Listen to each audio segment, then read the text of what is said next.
제가 얼마 전 본 뉴스에 보니까 일본의 원전 사고가 있었던 지역 어딘지 아시죠? 후쿠시마였는데 후쿠시마 지역이 야생 동물의 좋은 서식처가 되었다는 거예요. 방사능이 굉장히 많이 이제 나와 있고 또 절대 사람이 가서는 안 되는 가장 심한 오염 지역으로 모여서 같이 살고 번식하고 때를 이루며 서식처를 이루고 있는 것을 이제 보여줬습니다.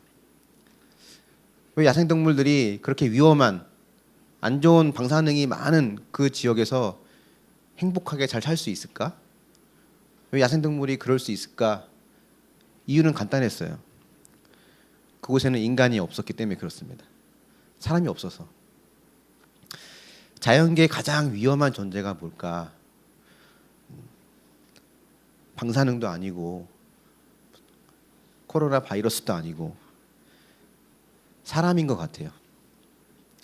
인간이 얼마나 악하고 무서운 존재인가를 우리가 창세기 3장과 4장에서 계속 보게 되는데 이 3장에서 아담과 하와가 선악과를 먹은 그 이후로 인간의 죄가 시작이 되었죠. 근데 3장에서 시작된 그 인간의 죄는 4장에 가면서 곧바로 살인 사건으로 등장하게 됩니다. 살인 사건이 왜 벌어졌는지는 여러분 아실 거예요. 가인의 제사와 아벨의 제사. 하나님은 아벨의 제사를 받으셨고 가인의 제사는 거부하셨습니다. 여기에 분이 난 가인이 동생 아벨을 죽인 사건이에요. 살인도 종류가 있습니다. 다 같은 살인이라고 하지 않아요. 어떤 살인은 실수로 사람을 죽이는 살인 사건도 있을 수 있습니다. 레위기에 보면 하나님이 도피성을 만드시거든요. 그 도피성은 누가 가는 곳이냐면 실수로 사람을 죽인 사람들이 도피하는 곳이에요. 산에서 나무를 하다가 도끼를 놓쳤는데 그 도끼가 뜻하지 않게 옆에 있는 사람을 때려서 그 사람이 죽게 되었다. 뭐 그런 예를 또 설명하죠. 레위기에서는. 그런 경우는 도피성으로 도피하라고 이야기합니다. 실수로 죽인 사건도 있을 수 있는 거예요. 또 어떤 살인이 있을 수 있냐면 우발적인 살인도 가능합니다. 뭐 갑자기 감정이 격해져서 갑자기 욱하는 그 성격에 순간 감정을 절제하지 못하고 그냥 사람을 죽일 수도 있죠. 또 계획적인 살인도 있습니다. 아주 치밀하게 준비하고 계획을 세워서 사람을 죽이는 살인. 여러분이 보실 때 가인이 아벨을 죽인 사건은 이 세 개의 사건 중에 어디에 해당이 될까요? 일단 실수로 죽인 건 아닌 것 같아요.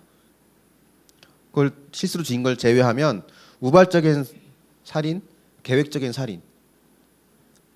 하나님이 나를 거절하고 저 동생을 받아들인 그 감정이 갑자기 격해져서 그 순간 이 화를 참지 못하고 동생을 죽인 걸까? 아니면 아주 오랜 시간 동안 계획을 세우고 사전 준비를 하고 시뮬레이션을 하면서 철저하게 준비해서 죽인 걸까? 가인의 살인은 세 번째인 계획적인 고의적인 살인에 해당이 됩니다. 그걸 어디서 알 수 있냐면 8절 말씀 한번 같이 읽어볼게요. 4장 8절입니다. 시작. 가인이 그의 아우 아벨에게 말하고 그들이 들에 있을 때 가인이 그의 아우 아벨에게 쳐 죽이니라. 여러분 성경에도 표시가 되어 있는지 모르겠습니다. 8절에 보면 가인이 그의 아우 아벨에게 라고 하고는 각주 표시가 혹시 되어 있나요? 제 성경에는 3번 하고 표시되어 있고 어떤 분은 4번으로 되어 있을 수도 있습니다. 그 각주 표시는 설명이 따로 되어 있다는 얘기죠.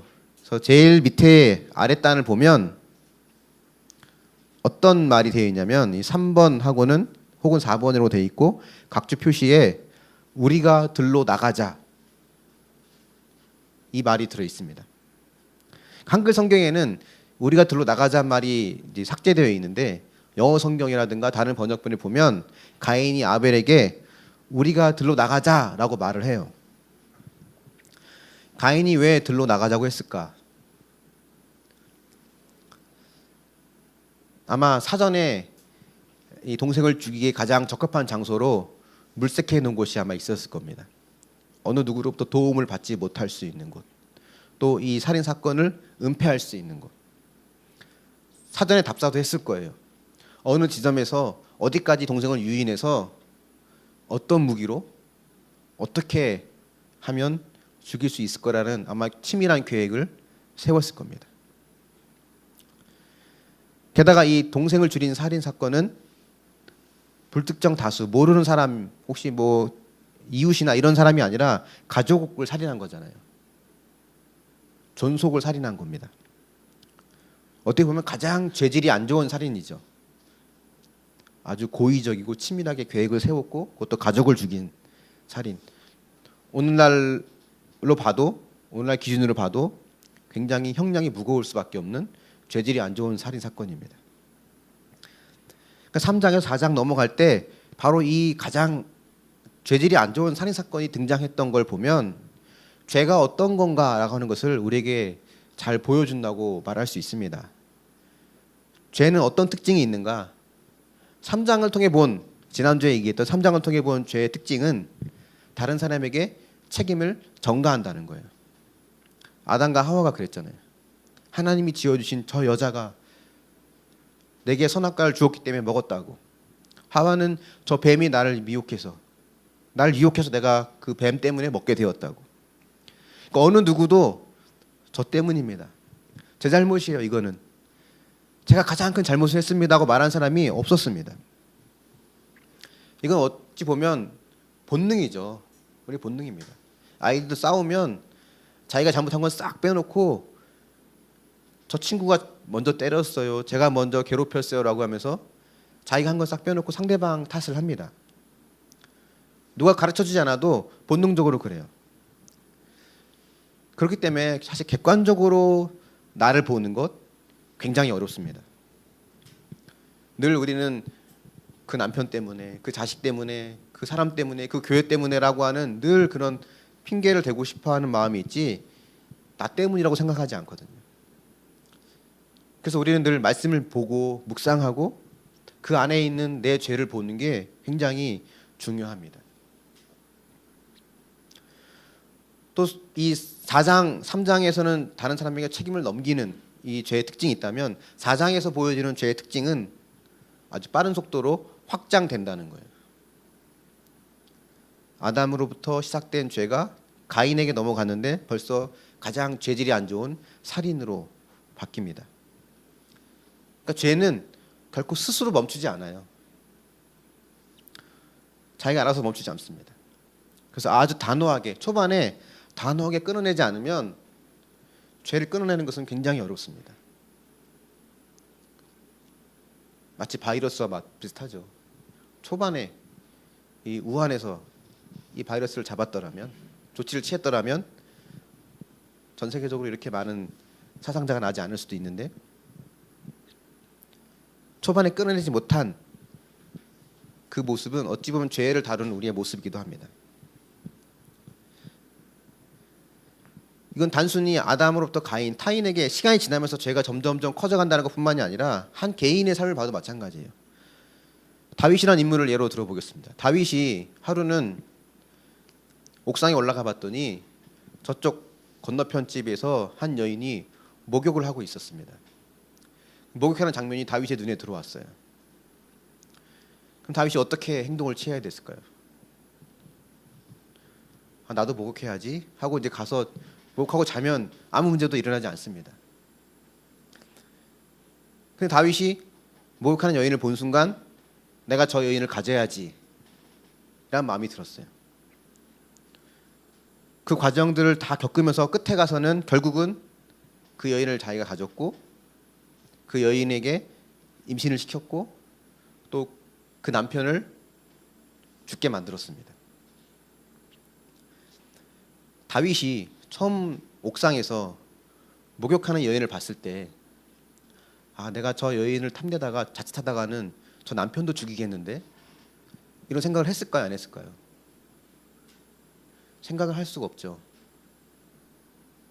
조용하게 은밀하게 할 수 있을 거라고 생각했을 거예요.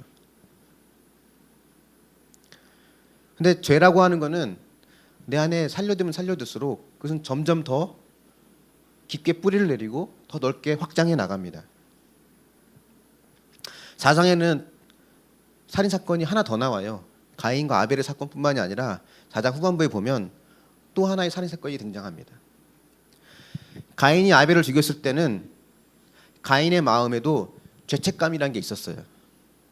하나님이 가인에게 네 아우가 어디 있느냐라고 말하면서 하나님과 가인과의 대화 사이에서 가인이 괴로워하는 마음이 있었습니다.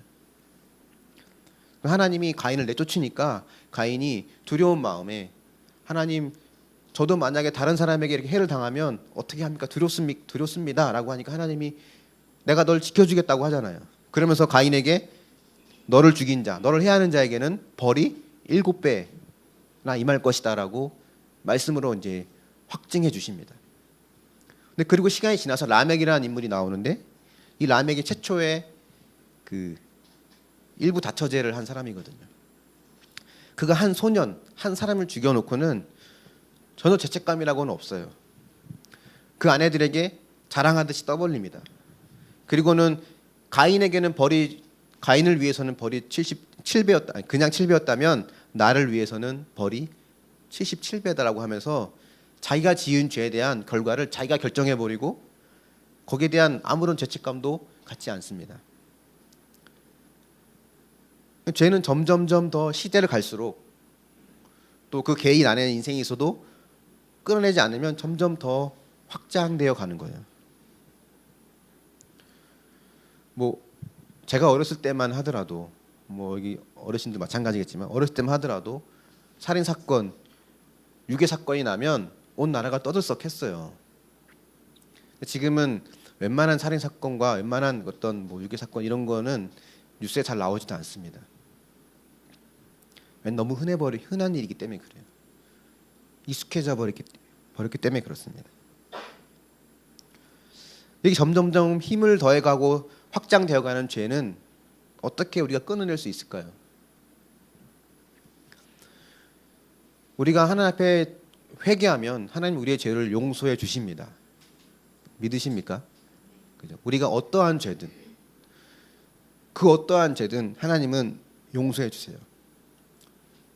근데 용서받는 것과 그 죄를 끊어내는 것은 별개의 문제입니다. 달라요. 내가 아무리 회개하고 용서받았어도 시간이 지나면 그 죄가 또 나에게서 반복이 될 때가 많이 있습니다. 회개했다고 해서 더 이상 그 죄를 짓지 않는다는 게 아니에요. 저도 회개 많이 했지만 또 그 죄를 지을 때가 많습니다. 그렇다면 죄는 어떻게 끊어낼 수 있을까? 죄의 특징을 보면 우리가 좀 힌트를 얻을 수 있습니다. 죄는 보통 여럿이 있을 때 짓기보다는 혼자 있을 때 지을 때가 많죠. 죄의 특징은 가리고 감추는 겁니다. 그래서 죄를 끊어낼 수 있는 가장 좋은 방법은 그 반대로 하는 거예요. 나의 죄를 고백하는 겁니다. 내 죄를 오픈하는 거예요. 죄라고 하는 이 어둠은 빛 가운데 나올 때 사라집니다. 우리가 보는 간증 영상도 본 것처럼 이렇게 간증을 하고 자기의 죄를 고백하는 사람이 있을 때 이 일이 누구에게 가장 큰 유익이 될까? 이걸 보면서 하나님 말씀대로 살아가는 사람, 말씀을 묵상하면서 말씀대로 실천해가는 사람들은 저런 삶 속에서도 다 회복될 수 있구나. 뭐 이런 도전과 은혜를 보는 사람이 가질 수 있죠. 하지만 가장 큰 유익은 그 고백하는 당사자예요. 그동안 끊임없이 나를 괴롭혔던 이 죄가 내가 빛 가운데 고백하는 순간 그 죄는 내 안에서 힘을 잃어버리게 됩니다. 더 이상 그 죄와 싸울 필요가 없게 돼요. 그래서 믿을 만한 공동체, 그 믿을 만한 공동체 앞에 내 죄를 고백하는 거예요. 그러면 우리의 감정이 어떨까요? 내 죄를 누군가에게 고백한다. 여러분이 이 자리에 나와서 여러분의 죄를, 여러분만이 알고 있는 은밀한 죄를 고백한다고 한번 생각해 보십시오. 그럼 내 안에 드는 감정은 어떨까요? 부끄럽습니다. 그죠? 그리고 수치스러워요. 창피하고. 근데 그 부끄러움과 수치는 내 죄를 끊어내는 과정입니다. 그 부끄러움과 수치를 통과할 때 죄는 힘을 잃게 돼요. 사단은 계속 우리에게 거짓 메시지를 주거든요. 야, 너 그래도 목사인데, 너 그래도 그동안 쌓아온 이미지가 있는데 아마 아무도 너를 상대하려 하지 않을 거야. 아무도 너 말을 더 이상 믿지 않을 거야. 그런 거짓 메시지에 우리는 두려워 고백을 주저하게 됩니다. 여러분에게는 여러분의 죄를 고백할 수 있는 믿을 만한 공동체가 있습니까? 또 여러분은 누군가에게 그런 공동체가 되어주고 있나요? 아까 봤던 영상을 예로 들면 일반적인 사건은 아니잖아요. 그죠? 흔히 있는 일은 아닐 수 있습니다. 좀 강도가 센 것들이니까 감정이 나오겠죠. 아, 나는 저런 삶을 살지 않아 다행이다. 어떻게 저 인간은 저렇게 살 수가 있을까? 저런 얼굴로 어떻게 뻔뻔히 살 수 있을까? 라는 생각을 하는 것이 아니라 믿을 만한 공동체 하나 있다면 그 이야기를 들을 때 나도 마찬가지인데 나는 기회가 없어서 저렇게 못했을 뿐이고 저 사람은 그런 기회가 있어서 그걸 했을 뿐이고 나도 만약 그 자리에 있었더라면 나는 어쩌면 저 사람보다 더 했을지도 몰라. 내가 깨끗하고 거룩해서 안 한 게 아니라 하나님이 나에게 아예 연약함을 아시기 때문에 그런 기회조차 허락하지 않았기 때문에 내가 그나마 있던 거지. 사실 그 사람이나 나나 음란하기는 마찬가지야. 말하면서 집사님 나도 마찬가지예요. 집사님과 다르지 않아요. 저를 위해서 기도해 주세요. 라고 말할 수 있는 공동체가 있을 때 그 죄는 끊어질 수 있는 거예요. 한번 적용해 보십시오. 여러분이 삶 속에서 허용하고 있는 작은 죄, 작은 불법은 무엇이 있습니까?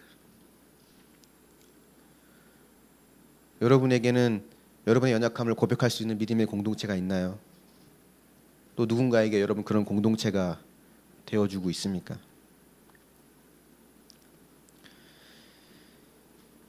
이 창세기 4장에는 우리가 큰 질문을 보통 두 가지 정도를 생각할 수 있게 됩니다.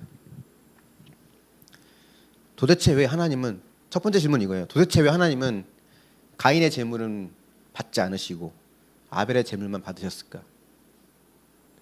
가인의 제물까지 다 잘 받으셨더라면 살인 사건은 일어나지 않을 수도 있는데 하나님은 왜 가인의 제물은 거부하시고 아벨의 제물만 받으셨을까?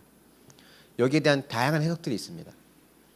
그 해석들도 나름대로의 다 근거가 있어요. 그렇기 때문에 어느 단 하나의 원인이라고 말하기에는 참 애매합니다. 여러 가지 해석들이 있는데 그 해석 중에 큰 줄기를 이루는 것은 하나 이겁니다. 이거는 제물의 문제다.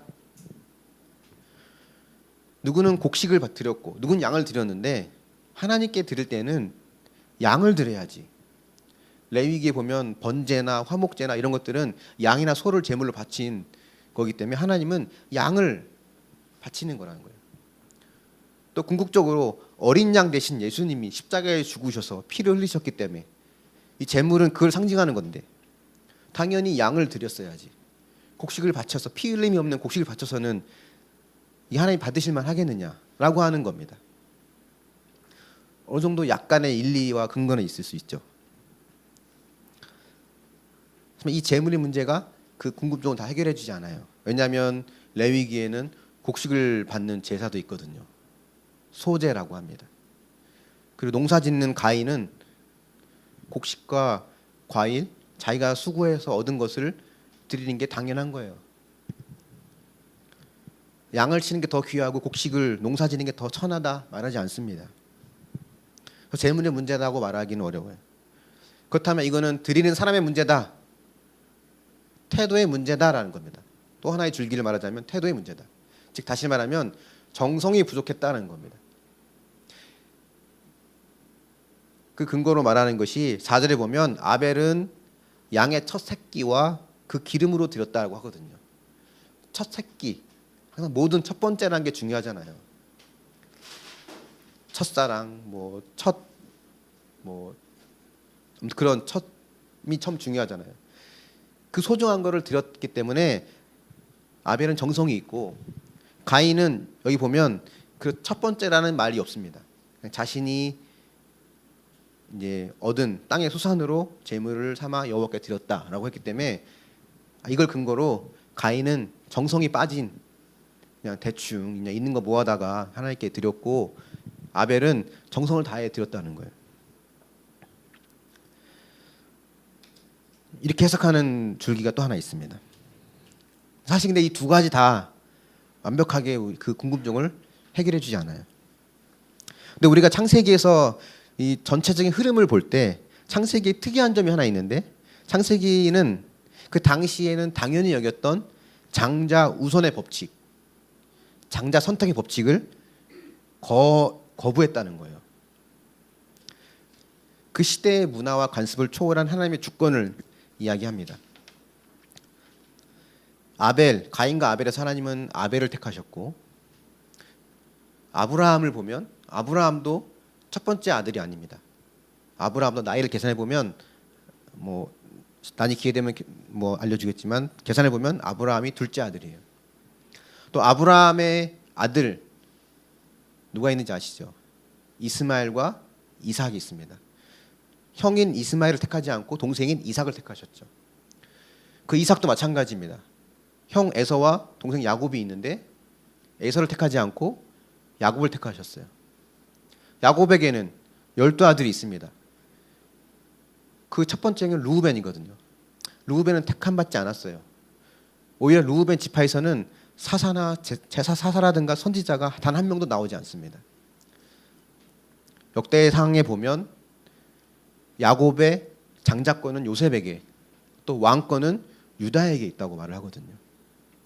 그 요셉도 마찬가지입니다. 그 두 아들이 있는데 에브라임과 므낫세. 성경에서 보면 하나님 누굴 택하냐면 동생인 에브라임을 택하고 왕권을 선택받은 왕권이 주어진 유다도 며느리 다말과 동침해서 쌍둥이를 낳죠. 베레스와 세라입니다. 동생인 베레스를 택하세요. 그러니까 줄기차게 계속해서 이 큰 아들을 다 거부하고 동생을 택하는 이것이 창세기의 하나의 큰 주제거든요.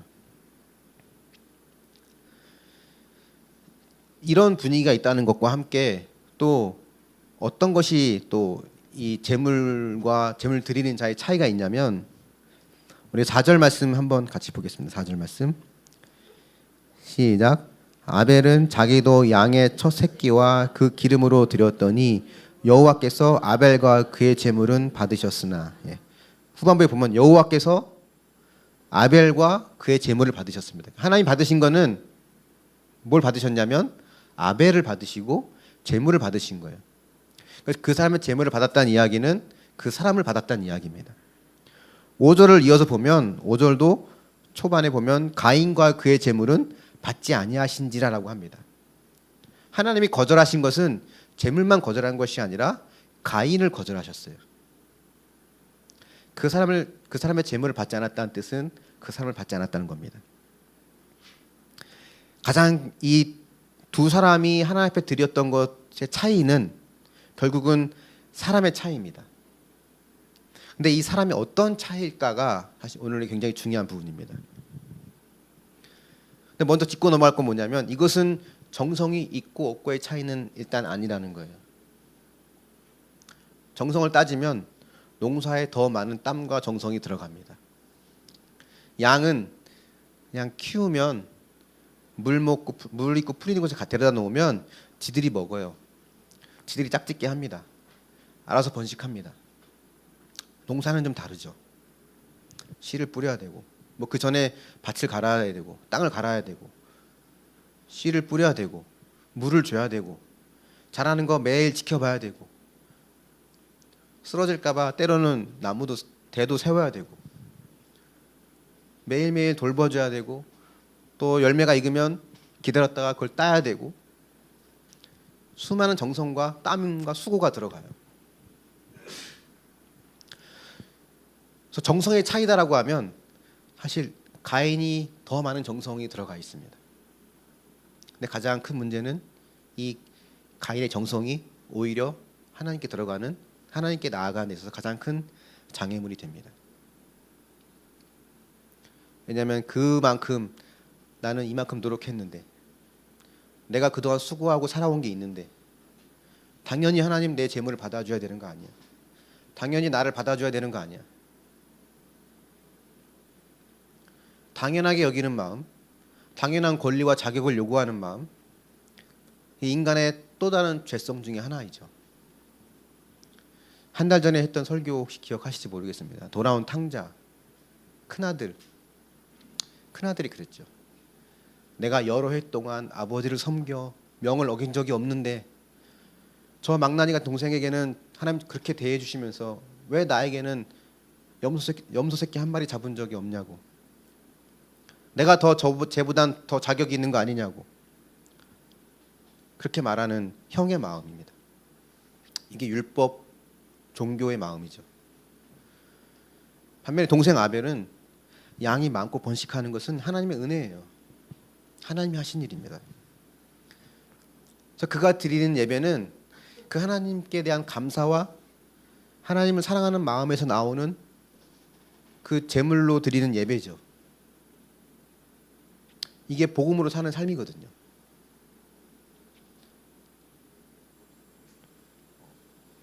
근데 하나님께서 가인의 제사를 받을 수 없는 이유가 또 있습니다. 내가 하나님이 원하시는, 하나님이 감동할 만큼, 하나님 마음에 흡족할 만큼 정성을 다하고 힘을 다해서 섬겼기 때문에 하나님 당연히 나에게 이렇게 하셔야 한다는 생각은 때로는 굉장히 겸손한 것처럼 보여집니다. 하나님 뜻에 내가 순종하면 하나님이 이런 나를 보고 하나님에게 복을 주시고 은혜를 주실 거라고 하는 것. 하지만 그 겸손해 보이는 가운데 있지만, 겸손해 보이긴 하지만 사실은 하나님마저도 자기가 조정하고 싶어하는, 자기가 하나님 위에 서는 교만한 마음이에요. 엄밀히 따지면 가인의 예배의 대상은 하나님이 아니었습니다. 이렇게 정성을 들인 자기 자신이에요. 하나님이 가인의 예배를 거절하신 이유는 하나님께 드린 예배가 아니었기 때문에 그렇습니다. 그는 그 자신에게 드린 예배예요. 근데 사실 이 가인의 모습은 오늘 우리의 모습이기도 합니다. 내가 어떻게 살아왔는데 그동안 내가 어떻게 믿음을 지켜왔고, 내가 어떻게 바르게 도덕적으로 윤리적으로 착하게 말씀대로 살아왔는데 단 한 번도 주의를 빠져본 적이 없고, 늘 말씀을 묵상하려고 했고, 늘 정직하게 살아왔는데 내가 여러 해 동안 아버지를 섬겨 명을 어긴 적이 없거늘 왜 나에게 이런 일을 주시느냐고 분해하는 마음은 가인과 우리와 다르지 않다는 거예요.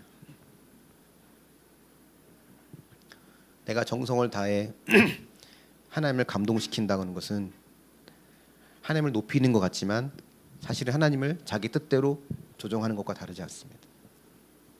이건 믿음이 아니라 기복입니다. 결국 이런 가인의 마음은 그 마음속에 죄가 가득하게 있었죠. 그 끝은 결국 동생을 죽이는 살인까지 이어집니다. 오늘 한번 적용해 보십시오. 동생 아벨을 죽인 가인에게서 보이는 내 모습은 어떤 것이 있습니까?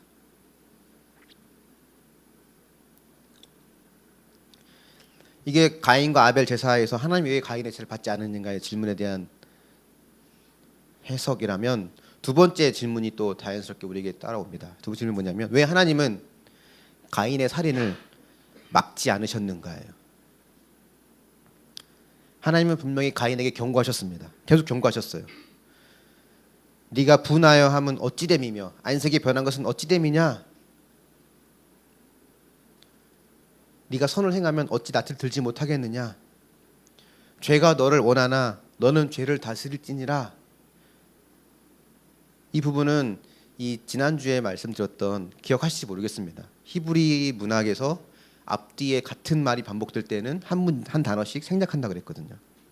남자가 여자를 다스리기 원하고 여자가 남자를 다스리기 원하는 이 내용을 똑같이 여기에 대입해 보면, 죄가 나를 다스리기 원하나 죄가 너를 다스리기 원하나 너는 죄를 다스려야 한다라는 거거든요.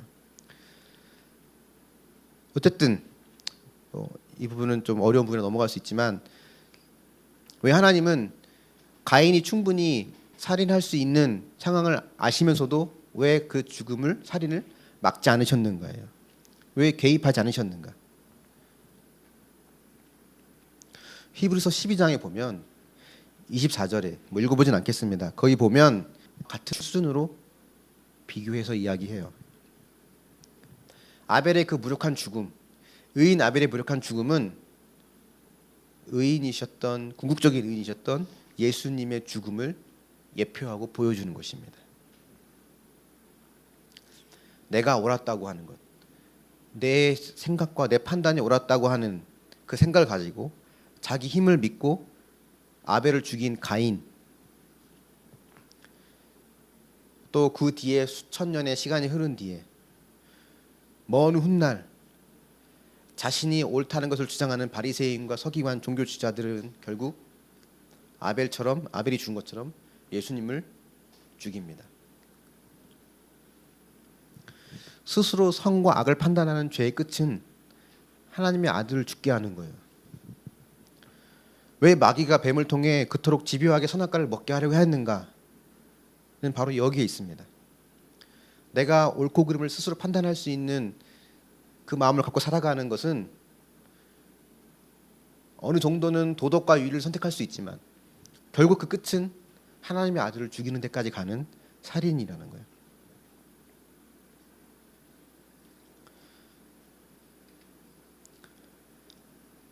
진정한 하나님의 개입은 그 일이 일어나지 않도록 막는 것이 아닙니다.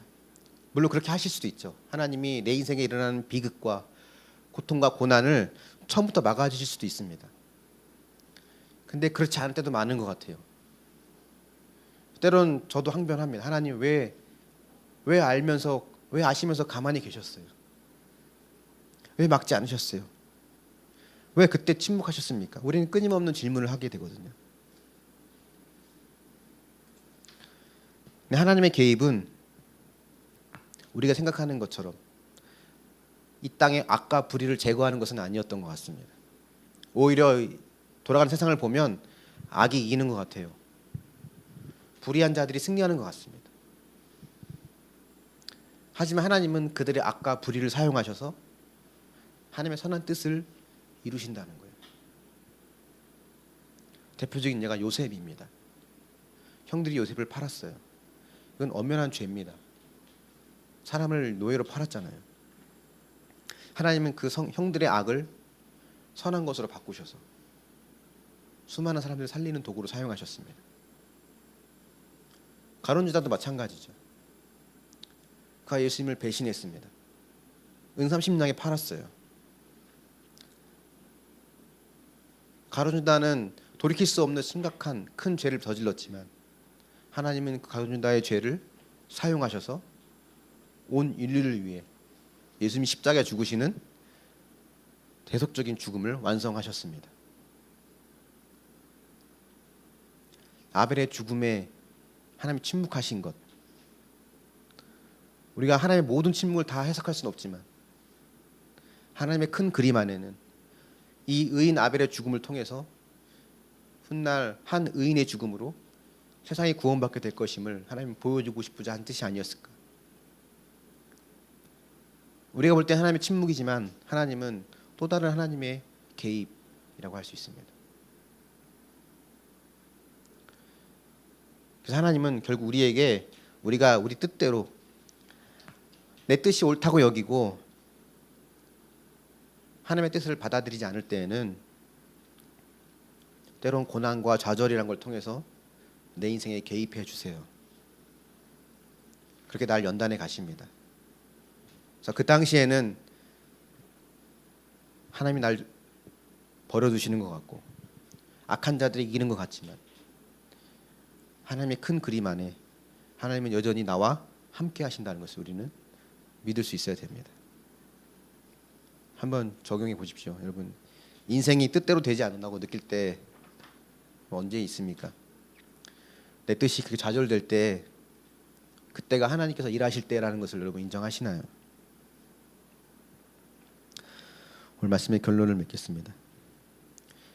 이 아벨의 죽음은 3장에서 이야기했던 뱀의 후손과 여자의 후손 사이에 있을 전쟁의 첫 출발입니다. 동시에 이것은 예수 그리스도께서 아벨과 같이 십자가에서 무력하게 죽을 것을 보여주는 또 하나의 모형이라고 할 수 있습니다. 이 여자의 후손과 뱀의 후손 사이의 전쟁은 끊임없이 계속 진행이 됩니다. 지금도 현재 진행 중이에요. 하지만 중요한 것은 이 싸움은 이미 승리한 싸움이라는 거죠. 여자의 후손이 뱀의 머리를 상하게 할 것이라고 말씀하셨기 때문에 그렇습니다. 우리는 때로는 가인이 되어서 아벨을 죽이는 자의 삶을 살기도 하고, 때로는 아벨과 같이 고난받고 죽음의 삶을 살기도 합니다. 하지만 중요한 건 이런 삶을 통해서 우리는 하나님께서 우리로 하여금 내가 죄인이라고 하는 것, 하나님의 은혜 없이는 살 수 없는 연약한 자라고 하는 것을 철저하게 깨닫고 하나님 앞에 나아오기를 하나님은 원하세요. 하나님만을 의지하고 하나님 없이 살려는 마음은 다 내려놓고, 때론 고난과 죽음의 순간이 오더라도 그 가운데서도 은혜와 궁유를 잊지 않으시는 하나님의 사랑을 주님은 우리가 보고 경험하길 원하십니다. 현재 싸우고 있는 싸움, 이미 승리한 싸움임을 기억하면서 우리가 아벨과 같이 하나님께 감사와 기쁨으로 나의 전부를 드리는 믿음의 삶으로 살아가고 그러한 예배자로 세워져가는 저와 여러분이 될 수 있기를 예수님의 이름으로 축원합니다. 아멘.